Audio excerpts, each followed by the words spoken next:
Welcome everyone to episode 40 of the Brewhouse podcast, a podcast between two brothers where we talk about gaming, tech, entertainment, and everything in between. This week we're going to be giving our review of The Witcher Season 1, a show we both had very high expectations for. We both played the game, The Witcher 3. I think that's the only game we've both played, right, Jonathan?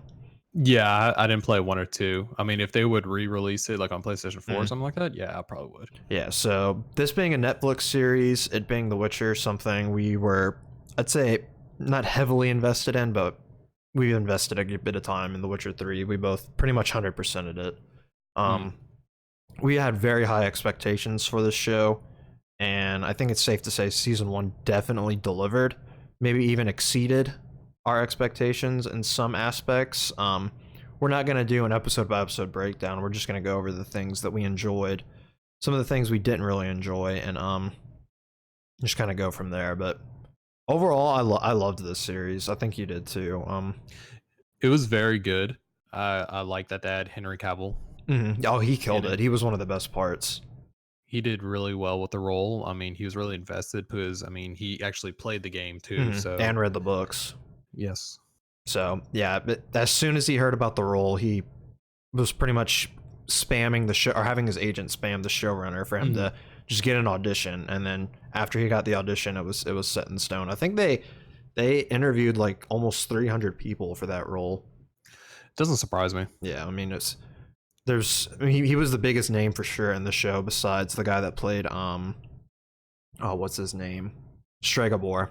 The guy that played Stregobor was in House of Cards. He was also in he's been in a bunch of stuff. But yeah, so starting off, it was I don't want to say very confusing, but it kind of threw people off the different timelines, which if you were paying attention, I think me and you noticed it either episode 2 or 3. 2, 3 for sure, but I mean, like, as I said, I mean, you can watch this through once and be like, okay, I understand it, and it's short enough for you to can go back and rewatch it. If not now, whenever the next season is, the release date is announced, you can go back and rewatch it beforehand. Yeah. So I saw a lot of people, I don't want to say upset about the timelines, but that's honestly the way what this is based off of is just a bunch of short stories. It kind of makes sense for them to do that, In the book, they're kind of just jumping around to the different characters, kind of showing their experience up to a certain point. Something that the show did that the book didn't do. All of Yennefer's training happened in the books, but I'm pretty sure it was like quote unquote off-screen stuff that happened. So I guess getting into the character storylines, Yennefer, it almost seemed like Yennefer was the main character of season 1. I think so. I think I think she had more time than Geralt did. I think her and Geralt had good, they were both the main protagonists, I guess you'd say. And their storylines were great. Yeah, yeah, I like it, but I mean, I like the time skipping appeal to it. I thought it was really good. It was a really good way to explore everybody's history to a certain point, especially Yennefer's. And that's probably why you're saying it seemed more like she was the backstory, because you got some of Geralt's backstory mainly in the last episode? Yeah. You got some more information whenever you find out that his mom was a sorceress and ended up sending him to become a witcher, which is, what was the chances? I think like 1 in 10 chance. 3 out of 10, I think, to survive. 3, yeah. It wasn't good. So I think that was very interesting. But no, overall the show is very good. Yennefer she has all the reasons to be the way she is. How she grew up pretty much hating everybody, then she ends up hating the sorceresses because she treated like shit. But then she realized, at the last second that there was a reason why she was like this, because she is the strongest one out of all of them. Yeah, she, besides Ciri, I think Yennefer is the strongest being in this universe, because if you've played the games and know anything about the books, you know that Ciri, once she trains, becomes absolutely broken. Like one of the most broken things in any universe ever. like nobody can even touch her. Is how strong Well, yeah, she is. she has pretty much godlike powers. Yeah. So one thing I didn't really like was I didn't like Ciri's storyline at all. The part where she goes into the woods with the dryads or whatever, that whole thing was pointless pretty much. Because I think in the books that's where she meets Geralt for the first time, is in that forest. That makes sense. So yeah, I didn't really like her storyline at all. It was definitely the weakest of the three. Mm-hmm. Well, yeah, because that was happening, I guess, in quote unquote present time, and all the other ones were flashbacks. Yennefer's story was started like the longest ago, if you base it from Ciri's perspective. So I want to get into like the combat and the special effects in this show, because I think they might have made a mistake with the first episode, because the fight scene at the end of that episode was so damn good. And you didn't get another one like it. Yeah, and it was the best fight in the entire series, as far as swordplay goes. Because after that first episode, I was like, all right, if they keep building off this is going to be ridiculous. Because I'd say that fight scene was better than any fight scene we got in Game of Thrones. As far as like swordplay goes, the fight with the Mountain and the Viper might have been overall better in terms of meaning.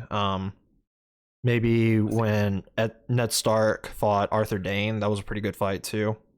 Yeah, but as far as like choreography and stuff like that, I would have to give it to this one. I mean, you could tell he put in his time learning how to use a sword and everything like that. Yeah, and he did all his stunts too and everything. It was beautiful. It looked like he was freaking dancing with the sword and just crapping on everyone.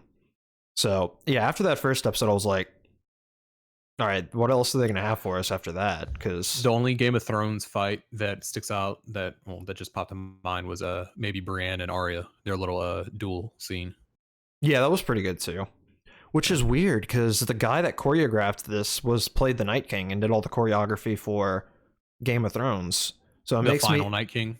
Yeah, the last one, Vladimir or something like that. I can't remember his name. Which kind of makes me question, like, were the showrunners holding him back and limiting him on what he could do, or did he just go above and beyond for this? I think they wanted to go all out in the first episode to really hook people, and I mean, it sucks that they didn't keep going, but I think we're going to get more of it in the next one, because I think they had to shove so much backstory in this first season that in the next one, you're going to see some training with Geralt and Ciri, and then you're going to see more bigger battle scenes. Yeah, because next season will definitely be more streamlined than this one, because we'll still have a couple flashbacks, but it won't be. You'll probably see some more flashbacks with Geralt. I don't think we're going to see much more flashbacks when it comes to Yennefer, because you saw most of her backstory already. So I think it's going to focus mainly on Geralt's history and then everything going forward. Yeah, because this pretty much covered all. There's like 2 pre-books before the actual series starts. I can't remember the name of the second one. It's Sword of something. The first one's The Last Wish, which is in reference to Geralt's last wish with the djinn about Yennefer. Right. So I think the season 1 covered all of that and maybe started on the second book. So I'm assuming next season will cover all of the second book. The director came out and said that there's enough to do 14 seasons or I think 20 seasons or 20. I mean, I hope they don't do that many. It would be nice to do. I'd be happy with like 10 8-episode seasons, or even six more seasons, but like 10 episodes each. Yeah, I would say 7 or 8 in total if they up the episode count, which this kind of solved our issue that we had with The Mandalorian. Each episode is an hour long. There is a lot going on with all the different storylines. So if you aren't familiar with the universe, we knew the characters, we knew some of the monsters, we knew pretty much what was happening. If you are new though, you need to be paying attention when you watch this, because there's a bunch of names, there's a bunch of monsters, there's different kingdoms that are fighting each other, there's flashbacks, there's magical rules, which I think is the magical rules in the show are different from in the book too. Yeah, I don't think it's. I mean, it's not nearly as bad as Game of Thrones. So if you understood, you thought it was worse. I think there was more people in Game of Thrones to name. There's more people, but there's monsters and But Well, I mean, as far as like the monster goes, I mean, you don't really see that many. We haven't seen that many reoccurring ones. mhm. So they introduce one for one episode, and it's not like you have to remember that for another episode going forward. Yeah, that's true. And think about Game of Thrones, how many main characters there was in that first season compared to Yeah, there was this. a lot. There was definitely there was a lot more storylines, I guess you could say. Yeah, That there's a handful of side characters that you need to remember in this one. I don't know. It was good. I mean, I'm definitely excited about the other ones. Seeing this makes me want them to do Aragon. I was just thinking about that. yeah, freaking Aragon or I saw somebody tweet out Percy Jackson do that. I think Although Percy Jackson's too kiddie. I think Aragon in this sort of tone Aragon would be they good. could make mature because I mean those are especially the later books get pretty W- It's mature. heavy. It's Yeah, heavy material. I mean, yeah, like right away, people are dying. I mean, I forget his his stepdad's name or whatever dies in the Garrow. first. Garrow dies in the first like what 3 or 4 chapters. hmm Yeah, he finds the egg and then like the next chapter dead. Yeah. So yeah, I don't know. I loved it, man. hmm I'm trying to think of my favorite episode. Either episode Mine 3 or episode 8. Mine was probably which one was episode 3 with toss your coin to the Witcher. No, it might have been in that one, but it was when Geralt fought the Striga or whatever, and Yennefer had her Mhm. transformation. Yeah, I that thought was a that good was one. insane. But I mean, this show is good for anybody. I mean, if you like that type of action Yeah, story, like mythology and everything like that, you should definitely get a watch. Like we said, it's an hour long, 8 episodes. You can binge it in a day if you wanted to. It's one of those Netflix shows that you should, if you have the service, you should watch it. yeah, definitely. Kind of like if you have Disney Plus, you're probably have it for the Mandalorian, but if you haven't watched the Mandalorian yet, I don't know What why. have you watched on Disney Plus besides The Yeah. Mandalorian? Speaking of which, a little aside for those of you that don't know, the Hawkeye series was delayed indefinitely. They came out and said that's not true.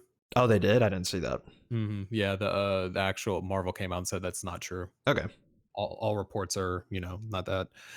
I mean, that's one of them is going to get delayed. That was probably the one that I'd be okay with. hmm But I mean, going back to what I was saying, I think Netflix, more people have Netflix. I think a lot more people are going to get Disney Plus because does the UK even have it yet? No, it's not available in the UK yet until like April, I think, or something. Okay. So yeah, people were trying to compare this show, and if you do it by everywhere that has both services available, I think The Witcher was like had higher viewership. But again, Mhm. that's also because Disney Plus is pretty much brand new, or it's 3 months old, I think. Let's just say this people got people so interested in it that The Witcher 3 on Steam had its most concurrent players at 100 million, Yeah, which is a lot more than it was on release. 4.5 years after the game released, Yeah. because it And I released in mean, May of it's 2015 or April or something. and you have people that haven't played it, and the games have really good story. I mean, we mentioned on past podcasts that some of the side quests hmm are better than other video games main storylines. Yeah. Yeah, because Witcher 3 was in both of, if you watched our last episode, which we did, our top 3 games of 2019 and our top 5 games of the decade. Yep. Witcher 3 was in both of our top 5 games of the decade. So Yep. definitely, definitely this universe is, it grabs you once you get into it because there's so much character development and cool things going on that you just want to find out more. What was your least favorite episode? Least favorite episode. Um, I like the dragon episode, but for some reason that one's sticking out in my mind. Yeah. If I had to pick, they were all good. If I had to pick, it would Yeah. either be that one or when they had the flashback with Ciri's parents. See, I like that one just because It's that's not- more story. Yeah, it was story. There was a lot of story in it. And I also saw people being confused about the law of surprise. They bring it up a lot and it's still kind of vague on what it means, but Is it just Witchers that can do it? That's the only thing that I was really confused on. no, you can do it. If you do a favor for someone and they can't repay you, you can call on the law of surprise at a later time. Yeah. So like the dude that saved the king, I forget his name, the porcupine looking dude, or no, the hedgehog looking dude. Sorry. Yeah, hedgehog. He saved the king at one point, and like the king couldn't repay him or didn't have the means to pay him at the time. So he said, "All right, you can invoke the law of surprise," and he did that to marry Ciri's mother. Yep. And I think ended up lifting the curse. So Yes. that's something that's different too, because I think in the games and in the books, that's not who Ciri's father is. I'm pretty sure. Because her father in the games is Emir, the Emperor of Nilfgaard. Yes. I don't know if he exists in the books or not. But that's something that's definitely different. Yeah, there wasn't anything about a Nilfgaard in this. The other was. Next season will be a lot more Nilfgaard, I'm pretty sure. Yeah. There was the mention of like a usurper or something, and you saw them in the flashback that we were talking about just now. But they came over and it was like, oh, Nilfgaard's a joke. And then however many years later, they get invaded and just get destroyed. Now, we had this conversation. I mean, Vesemir, who do you want to play him? I mean, people are going around petitioning Mark Hamill to play him. At first I was not on board with that because it seemed like he would be too old. But at this point, if they casted him, I wouldn't care. Besides that, I couldn't think of anyone else, especially since they're going with, I don't want to say not as well known people, but yeah, because he got Henry Cavill in it. So yeah, I think Vesemir, I think it would be good because if he's showing interest in the character and he hasn't already been, like signed or anything like that we know of, I'm okay with that. Yeah, me too. I mean, you always want your actors to be immersed in the character they're playing, like Henry Cavill did, with, reading all the books, playing the games, being heavily invested in the character. Another Marvel side note: what do you think about Daniel Radcliffe? People trying to get him to be Moon Knight. I don't know if you saw that sketch up that someone did of him. No, I didn't. I'll also have to send that to you. It looked really good. I was like, I'm really excited for the Eternals. You saw the synopsis? Yeah, freaking amazing. That cast. I'm excited that Kit Harington's in it too. Yeah, I mean, they got a lot of big name people in that cast. Yeah. Okay, but we'll have to talk about that later. Yeah. So yeah, overall, I guess we'll get into ratings here and wrapping up, and in case we think of anything else. Overall, again, our rating scale 5 is like an average, like an average show. 10. I would still watch a 5. I mean, yeah, 10, and 10 does not mean perfect because nothing is perfect. Just means that it's like a masterpiece, I guess you could say. Still with some flaws. I'd say I'd give this the same as The Mandalorian overall, an 8 out of 10. I would give it a 9. Yeah, 8 for me. Maybe I would give it 8.5. 8.5. I would give it a 9 just for the fact the pacing is a whole lot better than The Mandalorian. Yeah, still shot good. They have the comedy in it. We didn't what's the bard's name? Yeskier. Yeskier. I mean, Dandelion in the games. Yes.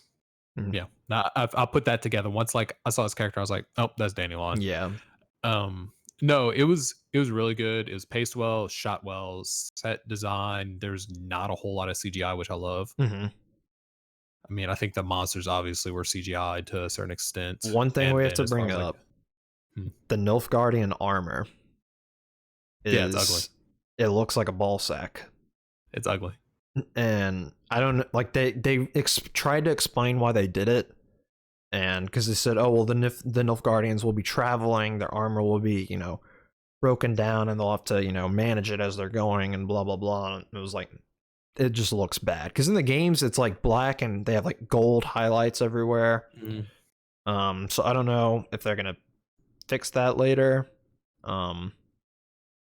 I'm excited to see, because apparently the magician or the sorcerer at the end, Vilgefortz, the dude that was like reconjuring his swords, apparently he becomes like one of the main villains of the series, which you can see at the end when he kills the sorcerer.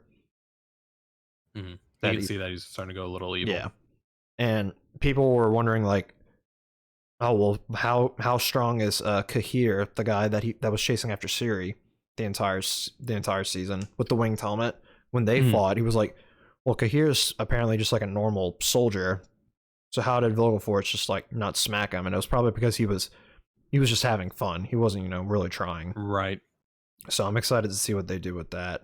I'm excited to see, like we said, who they cast as Vesemir too, because that's a really good relationship between him and Geralt, pretty much father and son. And then you have the father and daughter relationship with between Geralt and Ciri also. But yeah, highlights, Henry Cavill killed it. To me, when I think of Geralt now, I'm going to think of Henry Cavill. Yes, overall, absolutely. I mean, he just killed it. The voice, the look, the just the character in general, he killed it. I was really impressed with pretty much all the actors. The actresses that did Yennefer and Ciri were both amazing. Anya Shalatra and Freya Allen, I think. Yeah.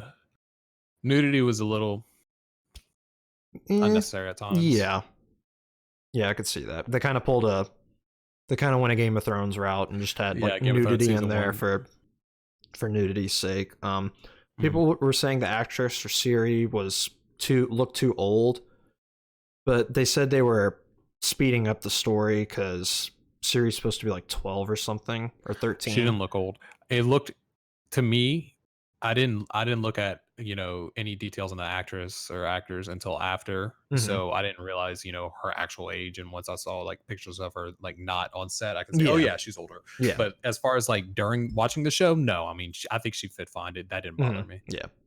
So they nailed the casting out of the park. The music was great, as you all know. Toss a coin to your Witcher has like 1 billion plays on YouTube now or something like that. Can't stop listening to it. I know, it's so good. So yeah, I absolutely love this show. I'm pissed we have to wait until 2021. And I hope there's not 2 years in between each season with, I don't think so, speculatively 6 to 8 seasons. It's a long show. Yeah. I think once the next season starts, it'll be a yearly thing, hopefully. Well, it depends, because I mean, it's probably, I wonder if it's due to Henry Cavill and his filming schedule. It might be. And I also get this, like, shows like this take a while to shoot. You have to get the location. You got to go do some Superman movie or something like that. He needs to quit being Superman. This is more important. This made more money probably than any movie he's done as Superman. I would argue it did. I don't know that for sure, but because I mean, freaking Justice League lost money, so I mean, he is the best Superman besides Christopher Reeves. Yeah. Good old Brandon Routh or whatever. Nah, he's fourth. Yeah, or fifth. No, fourth. I put him over the guy that's in the Supergirl. Oh, the newest one. Yeah, I guess you could call him. I'd put what's his face from Smallville probably at 3. So yeah, 8.5 from me, 9 from JT. Just overall amazing. If we're forgetting anything, sorry. There was a lot that happened. We weren't gonna break. We had talked. We didn't want to do episode by episode because I mean, we would do episode by episode if it was weekly. But Netflix is doing Netflix things, and which I'm fine with. I mean, it came out at a good time. It was like right before the holidays, right after Star Wars, so we need to get something off our mind, and it was a good distraction. Yeah, part of me is fine with it, and then the other part of me realizes the void that will be left until 2021, which I'm assuming it'll be a fall release. There's a void until whatever, next TV show starts up, and that's why I'm thinking, okay, what shows do I need to go back and finish? I was thinking maybe Agents of S.H.I.E.L.D. since I watched the entire thing up to like the last 2 seasons. And then we had mentioned, pre-show that I was thinking about watching Arrow since that show's finally ending. Did it end? Was the last episode this week? It's the last season. Well, I know it's the last season, but I think there was only 8 episodes. Yeah, so that makes sense because the Crisis or whatever was ended yesterday. Well, did you see who was on the show? Yeah, I mean that I don't like him as Flash, Ezra Miller. Yeah, me either. I don't know. I don't get why DC has freaking. I mean, why connect them? Why connect them, and why not? I don't know. If you're going to introduce characters that you already have, you might as well just use the people that are already doing a good job. I mean, I saw someone put the other day that, J.J. Abrams needs to go reboot the DC universe. I'm just like, no. No, J.J. Abrams hasn't been doing too hot. Over Mm. well, not in the freaking fantasy universe at least, or sci-fi, whatever you want to call it. Because I Yeah. mean, the first two Star Trek movies were pretty good. Those were really good. Force Awakens was good, and then Rise of Skywalker was. Granted, there was only so much he could do. He got in late. Yeah. But yeah, I don't know. I'd be asking for Christopher Nolan out of anyone to do a movie right now. He's not gonna do it. He's not gonna do it. Yeah, that's true. Christopher Nolan's was Taint? Is that it's coming out, or Tenet? Tenet, yeah. Looks interesting. Yeah, I mean Christopher Nolan. There's some movies that I've watched. Like people hype up Inception. It was okay. Yeah, I mean, I thought it was good, but it wasn't like it wasn't amazing. It's not Interstellar. No, not at all. It's not the Batman series. I still want to watch Dunkirk and all that, but I heard Dunkirk was amazing. I heard Dunkirk was really good. It's just really long. So yeah, all right. Well, we're getting distracted here. Yeah, we loved The Witcher. We can't wait. It made me want to replay the game again.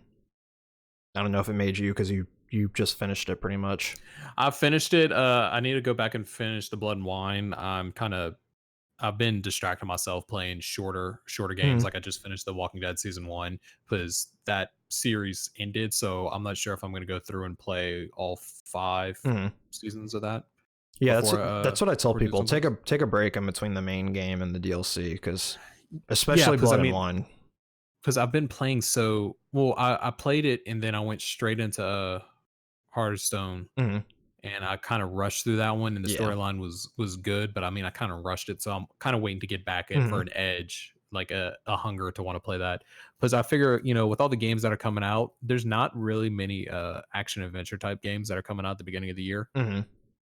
So I think once I platinum Persona 5 Royale and Final Fantasy 7 Remake, I'll be hungering for like a action adventure game. I'll probably come back to it at that point. Yeah, exactly. That, or I might just wait and finish it whenever they announce season 2. Yeah, that might not be a bad idea either. I don't know. It's making me want to play it, but I need to play through the Dark Souls series first. Yeah, and you got to do a level 1 critical run on Kingdom Hearts 3. I'd rather die. I tried. You're gonna buy that digitally, right? Yeah, I have the game digitally, so. Yeah, okay. Well, I'm gonna see if I can get the DLC off of you on my PlayStation and maybe play through it eventually. Yeah, because I tried starting just a normal, not a level 1 critical playthrough, and the combat in that game just does not feel good. If it was Kingdom Hearts 2, sure, I'd knock that out real quick. Or 2. Yeah, 2. Same. Either or, they're both, the combat's the same. So. Yep. The combat in 3 just doesn't do it for me. It's too floaty and I don't know. It's the talking is just. Well, yeah, majority of the game's cutscenes. Yep. Like 3/4 of the game is cutscenes, and some of the voice acting is questionable. And it's like, okay, it would be cutscenes are one thing, but if it's voice acting with horrible dialogue and bad cutscenes, let's play the whole Let It Go song. Oh, there's Goofy. Yeah, and some of the levels were straight up just repeats of the movie. Like the Frozen one, the Tangled one was literally the movie. So, anyways, guys, so that's also what we've been playing too, and what we're looking forward to. Yep. Final Fantasy 7 got delayed, which sucks for us. I'm okay with it, but it sucks because it puts it closer to other games coming out. What comes out in February that we're waiting for? Last of Us 2? Is that in February? Last of Us 2's in May? Yes. Yeah, because it comes out in a month. I know something comes out. Are you playing Ori? I think that comes out in February. I don't have an Xbox or a Switch, so I can't play Ori. You can play it on PC. Who plays PC games nowadays besides StarCraft? Me? I know, I'm joking. There's something that comes out in February. I just can't think of it. No, PC for me is either like first-person shooters or RTS games or something like that. If I'm playing a story-based game, I like getting the achievement with the trophies and everything like that. So that's what I'm gonna play. Anything that's not just a repetitive type game. Like I probably would eventually, if Destiny was good, I would play Destiny on there because it's a loot grindy game. Yeah. Speaking of which, I did my PlayStation Rewind thing or whatever to show what games you played in 2019. Yeah. It was sad, brother. It was like What games? 31 hours total or something with Kingdom Hearts 3 and Kingdom Hearts 2 final mix. And that was it. Wow. Because I Well, didn't it's too start bad Bloodborne until the because- new year. Yeah, that's what I was saying. How many hours do you think you put in Bloodborne? Almost 50, probably. You Between saw 40 mine, and what it 50. was. Yeah, I saw yours. It was like Witcher. Borderlands 2. Yeah. Yeah, Borderlands 2 is an amazing game. Well, yeah, and I went and I platinumed it, so that was some time to go through and do all. Well, 100% it, not platinumed it. I did all the DLC and beat all that too. Yeah. Yeah, doing the platinum, don't you have to like level up each character all the way or something? To a certain extent. Like max It's out one of their it's skill trees or something, I think. Yeah, you got to like do you got to guns for 10 seconds straight. You got to do 0 for 10 seconds. You got to gunzerk for 30 seconds. You have to drop the turret so many times. And which sucks for me is because I did Craig for my first playthrough, so I didn't get any one of those trophies. I did a DLC character. Yeah, you have to do the base 4 characters. Yep. So, well, we just went off on a tangent. That's all right. So, guys, if you enjoyed, let us know what you thought of The Witcher down below. Let us know any topics you want us to cover. What our next video needs to be about, just like what games we're looking forward to, what we've been playing and stuff like that, because we haven't done one of those recently. Yeah, we can do like a preview of games coming out this year, which ones we're going to be playing. Yeah, go down, mark them, which ones we plan on playing, and which ones we're most excited for and everything. And even wrap it up with our way too early prediction for Game of the Year for 2020. Final Fantasy VII Remake. Probably. I think Cyberpunk has way too high of standards to live up to. I think it's going to be good. But I think Last of Us 2 is going to beat it. RE3 is probably going to be better than it. That's what Oh wait, no, that doesn't come out. That comes out in March. Yes. I was thinking that comes out in February. RE3 comes out a week before Persona 5, so it comes out at the end of March. Yeah. Which is fine because that'll give me time to play that and beat it before Final Fantasy VII comes out, and then I'm gonna have to fly through that before Cyberpunk comes out. I'm not flying. Cyberpunk can wait. Well, fly through it as in, play it a lot. Beat the game and not 100% and go back to it. Yeah. So guys, let us know what you thought of The Witcher down below. Let us know just overall what you thought. Any episodes you want to see, anything you want to see us cover, drop it down in the comments below. And just a reminder, we do have a new YouTube channel. You can search the Brewhouse Podcast on YouTube. And if you want to watch any of our older episodes before this one or the last one, just go to the playlist and it will have all of them linked in there. Yep. So yeah, we're going to be posting to that YouTube from now on just to make it easier so we both have access to it, so on and so forth. And if we play any like co-op games or anything together. Yeah, I think we need to do a way out. I think that's a couple hour playthrough, and maybe eventually get like Man of Medan, and if they ever fix that. Yeah, we can break it up into like 4 or 5 episodes. Yeah. That, or if there's a day where, we both have that Lord of the Rings War in the North game on Steam. We can play that one day. That's true, yeah. Bought the Lord of the Rings and the Star Wars like humble bundles that come with all the games. Yeah. So yeah, go load up Battlefront 2 on PC. Yeah. I don't know if it works. I think the servers might have been shut down. But anyways, guys, we hope y'all enjoyed, and until next time, keep gaming. We appreciate y'all, and we'll see y'all later. Peace.